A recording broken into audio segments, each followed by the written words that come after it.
Hello and good evening, and welcome to the latest edition of TeamoTalk.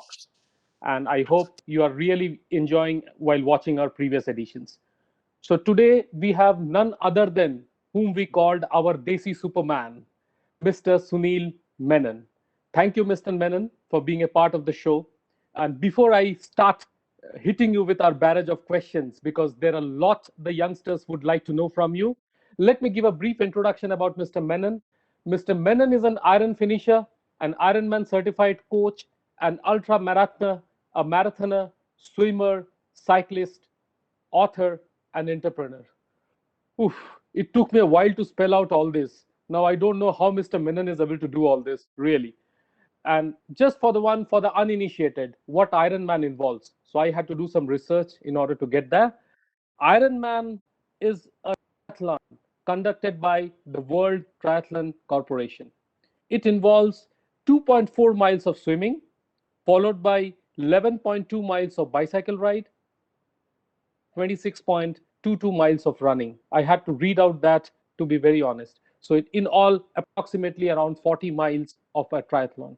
That's no mean achievement by any standards. So Mr. Menon, and currently just to add, Mr. Menon runs his own entrepreneur Menon Fitness Systems on which he started on 3rd of January 2016 after working in Microsoft for 8 long years. So a great and eventful journey from being a technocrat to being an Ironman finisher. Thank you, Mr. Menon, for being a part of the show. So, so I hope we can start with our questions. Yeah, thank you so much, Nirban, and thank you so much, team. Y'all are doing an awesome job by getting people from all disciplines together, and I think it's a great motivator for the youngsters. So yes, I'm up for your questions. Thank you, sir. Sir, tell us something about your life before you actually took running seriously. I think what kind of person you were. Like you were very studious, you have been studying a lot, or you were a nerd, or like technocrats are sometimes known as. And because based on the information that we have, you took to running very seriously from 2008 onwards. So what has been life before that? So I was basically quite fit even in when I was in school. You know, you could blame it on the genes. I never had a single day off. I never took any sick leave. Mhm. Even when I was in work and at work, I never had any sick leave. So I always had 365 days when I was always present. And I was not into running, but I was a lot Mhm. into trekking because Pune has lovely, and I was in Pune basically Okay. before shifting to Hyderabad. And Pune has lovely, forts.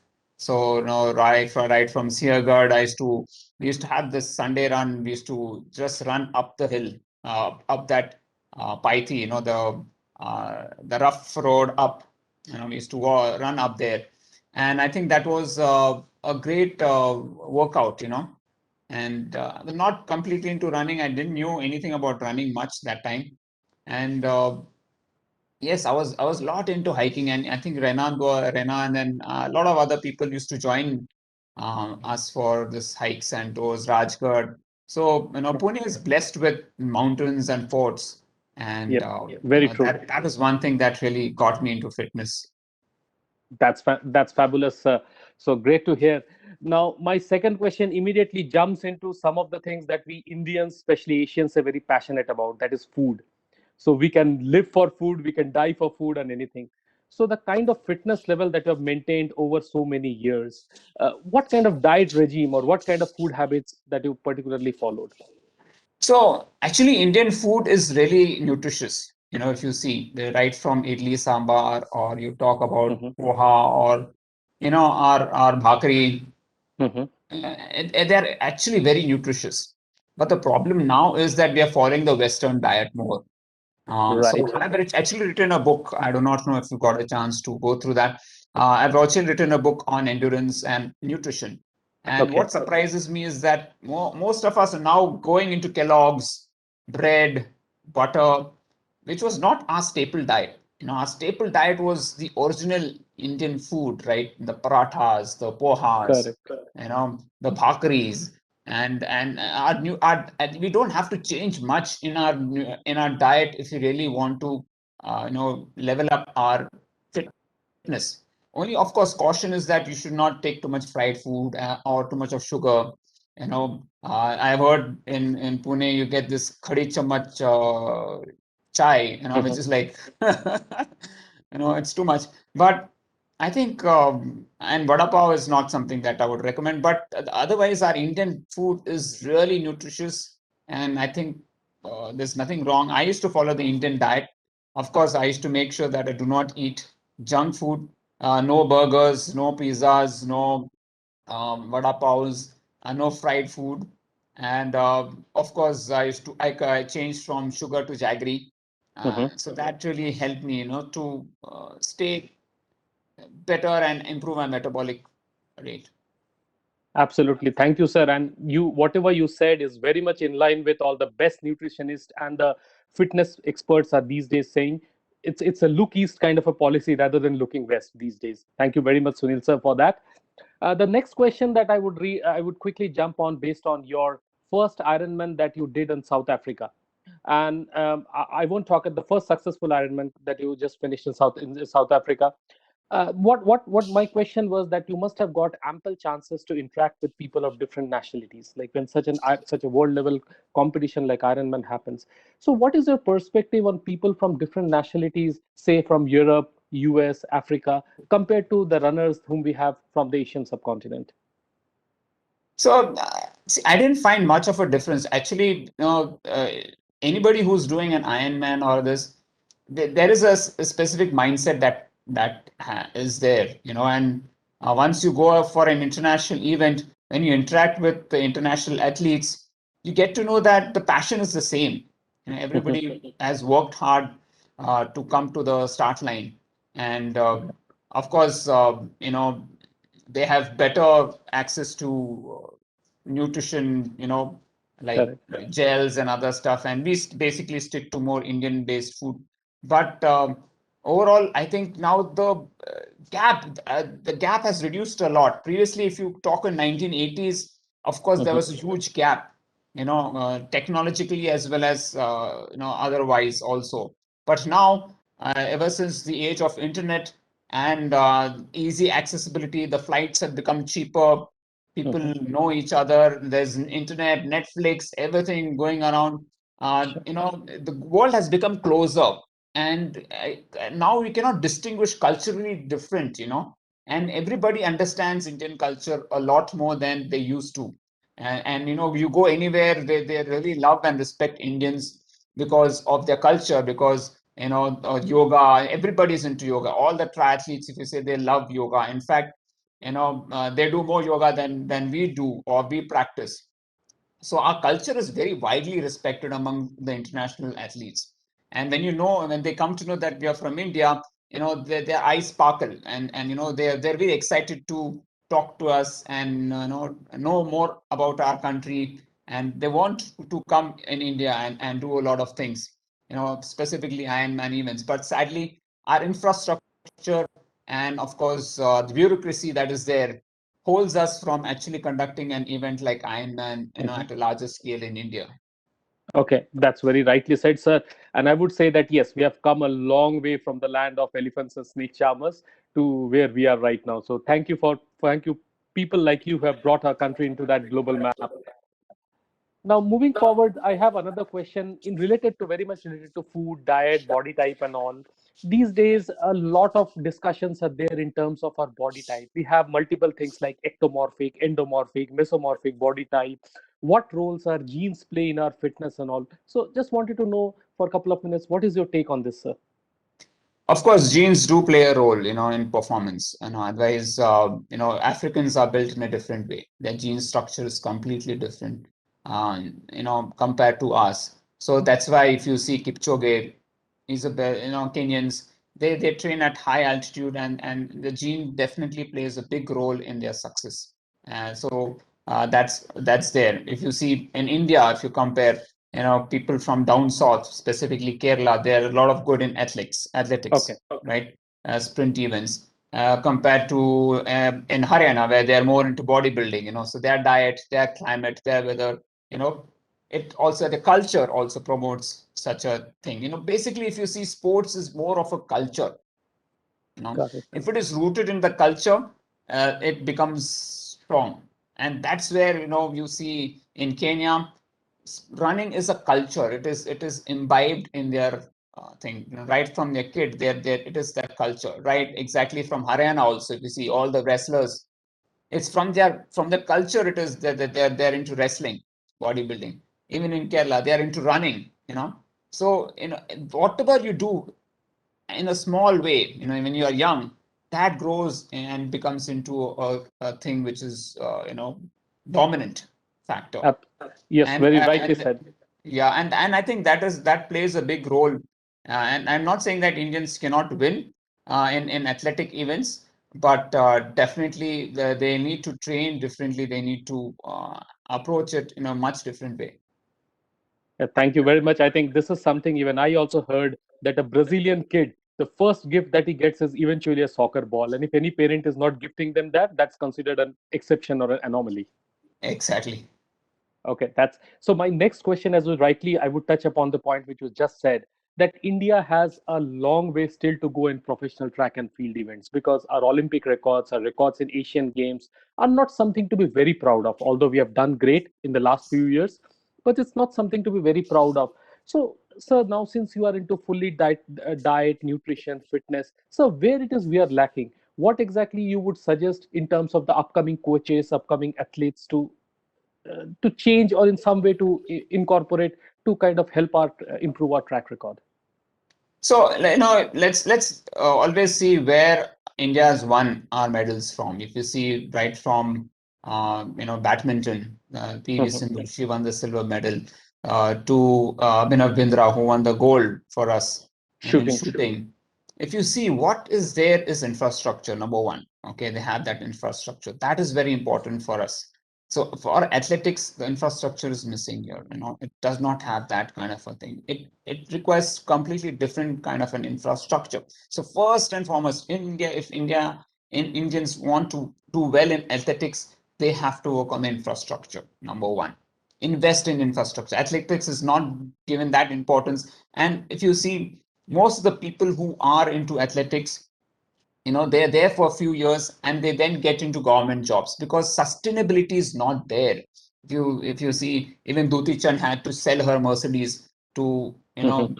survive in the situations that she was in. So job wise, security wise, it is not a sport which gathers a lot of sponsorship in terms of monetary help, whereas it's very different in cricket, right?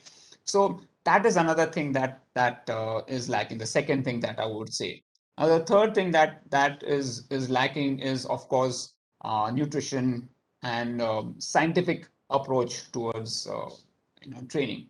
Now, if you see, most of our coaches still use the very traditional methods of coaching, whereas today the coaches in international have gone beyond uh, just normal base coaching. They take blood lactate testing. They do a lot of analysis on trainees. VO2 max, VLA max. All there are so many kinds of tests that they do to optimize the performance. High altitude training. They have this high altitude camps, and no, and it's a very niche network. So uh, though India has started off very well with Khelo India and all that stuff and trying to promote from ground level up, the infrastructure definitely needs to improve.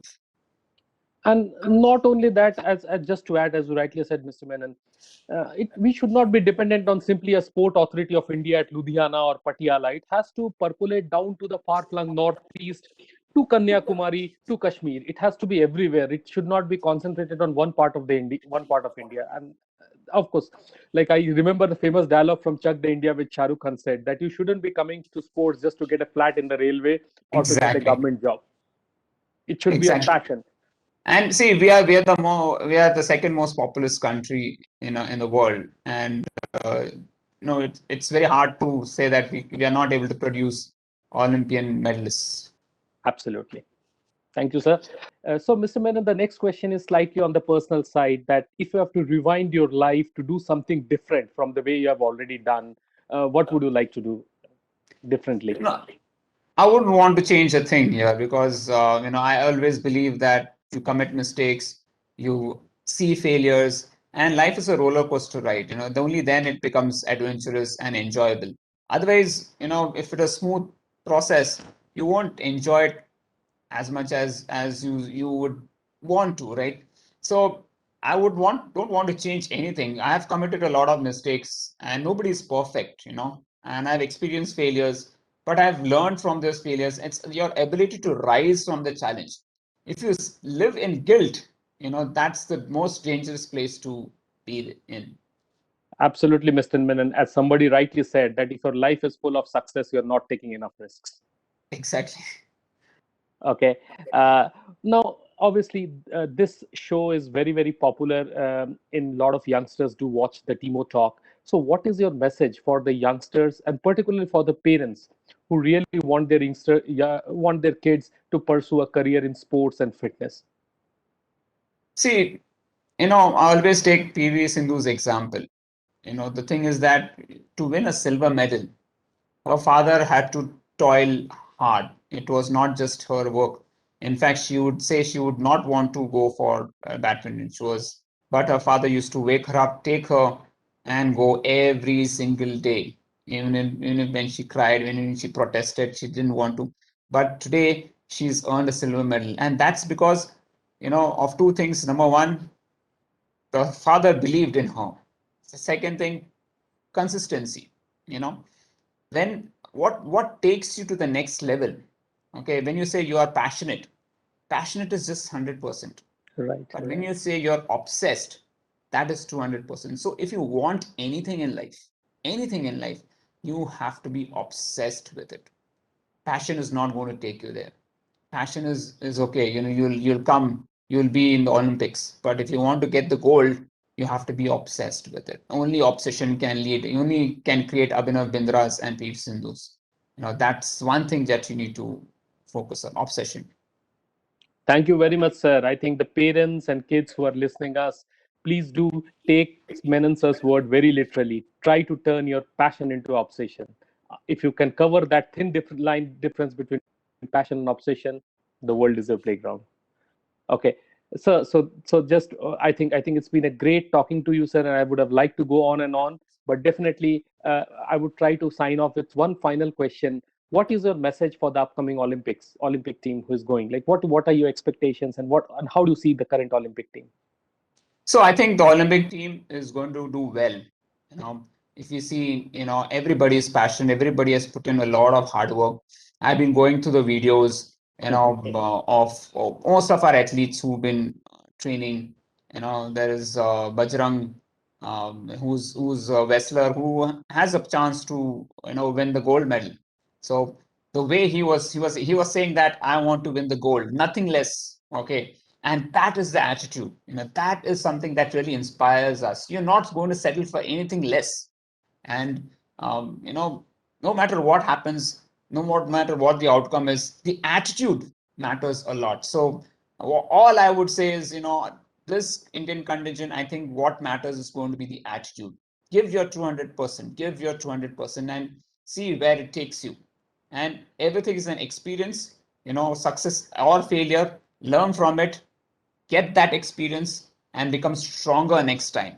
Okay, failures should not deter you back. You should be bouncing on your failure and coming out even more stronger. Thank you, sir. And this coming from the mouth of our own Desi Superman means a lot.